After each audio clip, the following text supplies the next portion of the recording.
தமிழக அரசின் தலைமைச் செயலாளர் ராமமோகன் ராவ் வீட்டில் வருமான வரித்துறை அதிகாரிகள் இரண்டாவது நாளாக தொடர்ந்து சோதனை நடத்தி வருகின்றனர். சென்னை அண்ணா நகரில் உள்ள தலைமைச் செயலாளர் ராமமோகன் ராவ் வீட்டில் வருமான வரித்துறை அதிகாரிகள் சோதனை நடத்தி வருகின்றனர். நேற்று காலை 5 மணி அளவில் தொடங்கிய சோதனை விடிய இரவு முழுவதும் தொடர்ந்து நடைபெற்று வருகிறது.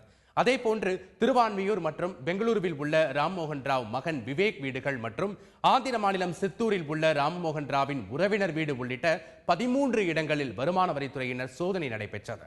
இந்த சோதனையின் போது 18 லட்சம் மதிப்பிலான புதிய ரூபாய் நோட்டுகள் பறிமுதல் செய்யப்பட்டதாக வருமான வரித்துறை அதிகாரிகள் தெரிவித்துள்ளனர்.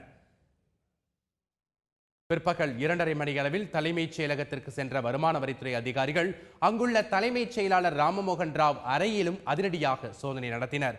சோதனை நடைபெறும் இடங்களில் மத்திய ரிசர்வ் பாதுகாப்பு படையினர் பாதுகாப்பு பணியில் ஈடுபட்டனர். முதலமைச்சர் ஓ பன்னீர்செல்வம் தலைமைச் செயலகத்தில் அவரது அறையில் இருந்த நேரத்தில் வருமான வரித்துறை சோதனை நடத்திய சம்பவம் பரபரப்பை ஏற்படுத்தியது.